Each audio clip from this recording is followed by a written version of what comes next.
Hello students, welcome back to the class. In lesson number 8, you already learned what is constitution, what is preamble, what are the features of Indian constitution.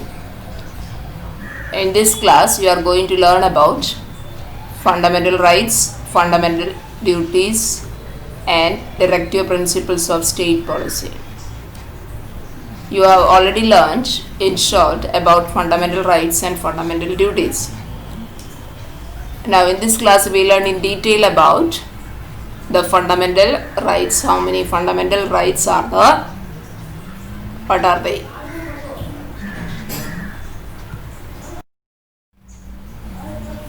Now we are going to learn about human rights. What is meant by human rights? Human rights are rights inherent by all human beings irrespective of their nationality, place of residence, sex, color, religion, language.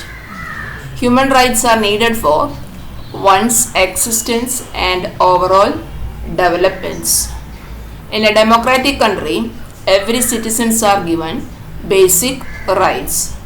So human rights are basic rights which are given by the nation and society from the birth of a person. Citizens of each democratic country are given with these basic rights. The society as well as the nation take care that these rights are protected. United Nations declared human rights on the 10th December 1948.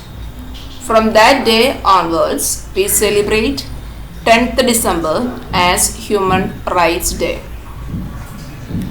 Human rights allow human beings to live in a dignified way.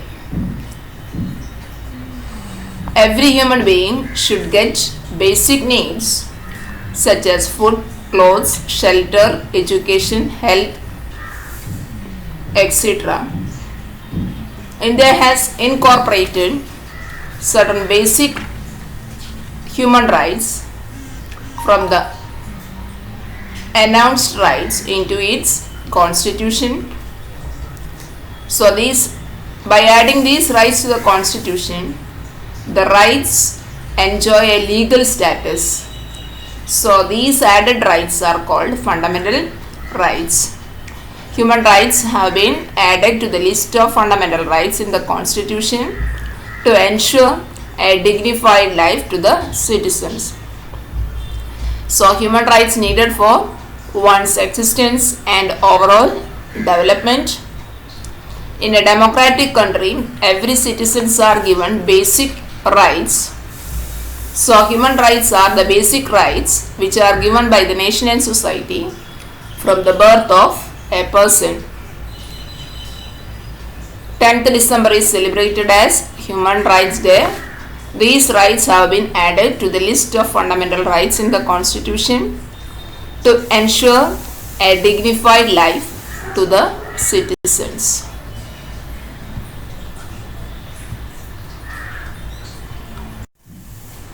Now we are going to learn about fundamental rights. What are fundamental rights and how many rights are there?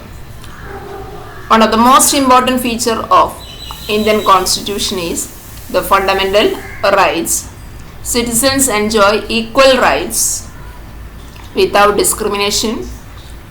The Supreme Court is the protector of the Constitution and the fundamental rights.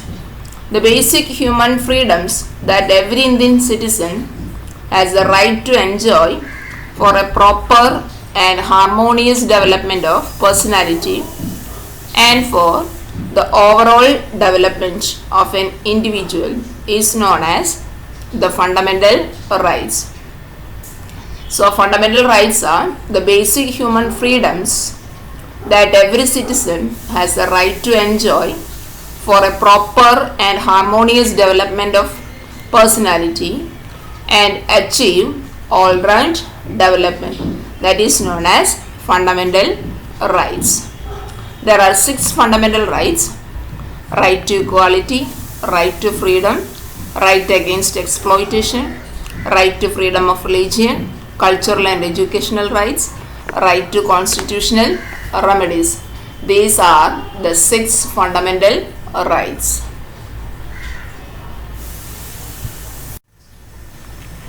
Now we are going to learn about the first fundamental right, that is the right to equality. The rights that consider every citizen equality before law and equal protection of law are included in right to equality. The state cannot discriminate any citizen on the basis of race, caste, sex, religion, place of birth or employment and will be treated equally. A special provision of reserve post for scheduled caste, tribes, other backward classes, women and children are given. It does not go against the spirit of equality, but it is called positive discrimination. The aim is to make India a welfare state. Indian Constitution abolished untouchability and it is an offence to practice it or to protect it. Indian Constitution also abolished titles except military and academic ones. So these are the right to equality.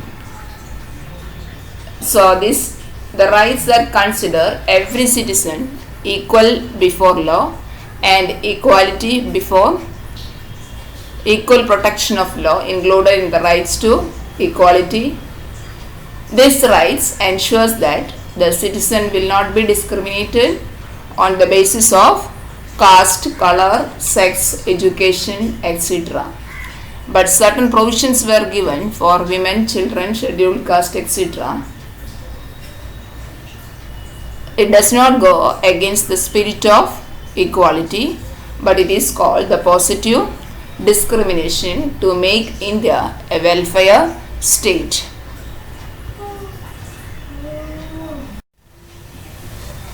Now we are going to learn about the right to freedom. The right to freedom gives every individuals 6 type of freedoms, that is freedom of speech and expression, freedom to assemble peacefully without arms, freedom to form associations or unions, freedom to move freely throughout India, freedom to reside and settle any part of India, freedom to practice any profession, occupation or trade. So these 6 freedoms are given to the citizens. They enjoy them with certain restrictions and limitations. So these are the 6 freedoms: freedom of speech and expression, to assemble peacefully without arms, to form associations or unions, to move freely throughout India, to reside and settle any part of India, to practice any profession, occupation, trade or business.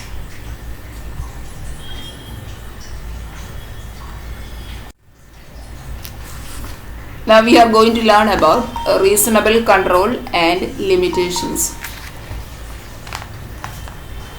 Constitution has given 6 freedoms under the right to freedom, but these freedoms are given to citizens. They enjoy them with certain restrictions and limitations. These restrictions are laid to achieve specific social purpose, to see that the people do not misuse these freedoms. Certain strict rules and prohibitions have been given for maintaining public order, national unity, integrity, etc. So, Constitution put control on freedom that hamper the friendly relations with foreign countries and peace of the country.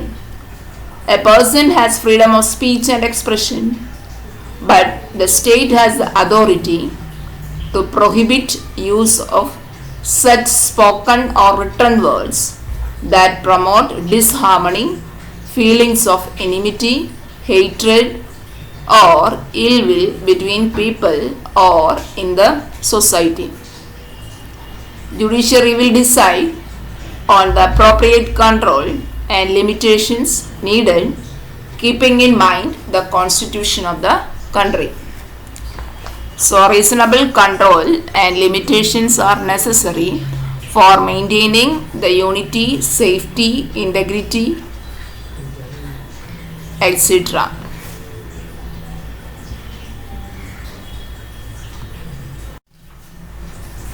Next, we are going to learn about preventive detention. What is meant by preventive detention? It is a preventive action taken to prevent possible commitment of crime. If the government feels something suspicious about some person and that person may cause some serious harm to the society, then it may arrest him under the Preventive Detention Act. The aim is not to punish but to stop a person from doing a criminal act against the society, government, or any individual. State can decide the term of detention, but it cannot be more than 3 months. Same way, the state can cancel the detention by the opinion of the judges of the Supreme Court or the members of the advisory board. The aim of preventive detention is not to punish but to stop a person from doing a criminal act against the society, government, or any individual.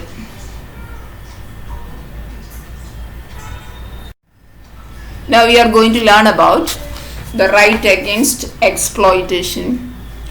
The right against exploitation is one of the most important fundamental rights given by Indian Constitution.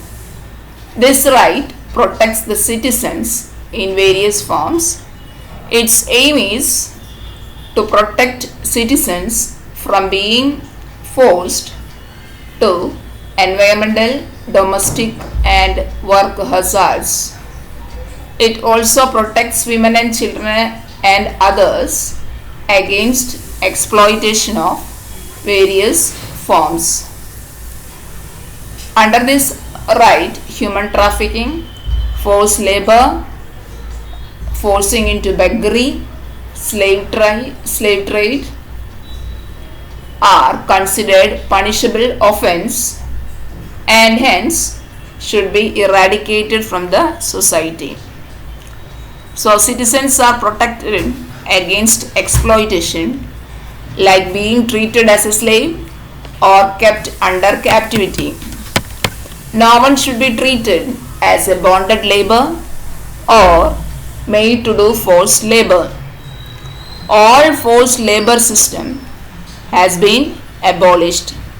Children below 14 years cannot be employed for any dangerous work in a factory, mine, or dangerous place. Any person exploiting others can be punished for the offense. All these rights came under right against exploitation. Now we are going to learn about right to freedom of religion. The government has to be secular in its activities. India has to be considered all religions as equal because the government has to be secular in its activities. India is known as a secular country. Any citizens of India can follow any religion of choice. They can propagate and promote any religion of their own choice. The state cannot interfere in the religious matters or religious beliefs of any group. The educational institutions run by the government or taking grant from the government cannot impart religious education. The religious groups, they have been given the freedom to establish any religious organization and they can manage and administer them. So the right to freedom of religion implies that the government has to be secular in all its activities. It considers all religions are equal. Any citizens of India can follow any religion of their own choice. They have the freedom to propagate, to promote their own religion. The state cannot interfere in any of the religious matters or religious groups or beliefs of any group. The educational institutions that get grant from the government or government run educational institutions cannot give religious education. Now we are going to learn about cultural and educational rights. Indian Constitution gives Indian citizens cultural and educational rights. In India, people are belonging from different religions, languages, cultures, traditions, lifestyle, etc. So, they have the right to preserve their language, script, cultural identity. In India, we have majority and minority. A minority can run educational institutions and the state cannot discriminate in giving admission, educational grants or scholarships. All students will get admission on the basis of their merit. Any minority educational institution which run on government grant cannot deny admission on the grounds of religion, caste or language.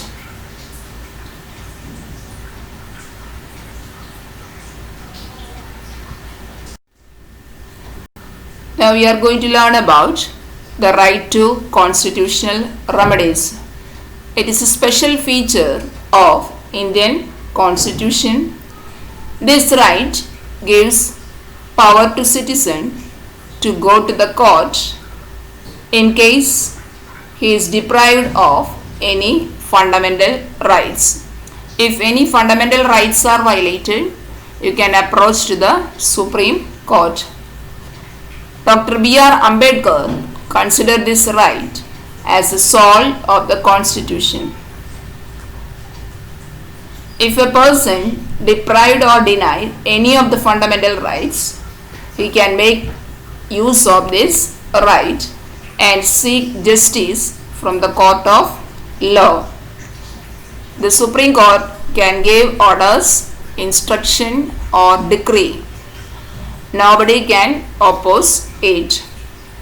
So it becomes the duty of the judiciary to attend all complaints regarding the fundamental rights and take sufficient care to see that the citizens get proper justice and their fundamental rights are protected. One can use this right even against the center and state. So, right to constitutional remedies is the special feature of Indian Constitution. These rights give power to the citizens to go to the court in case he is denied of any fundamental rights.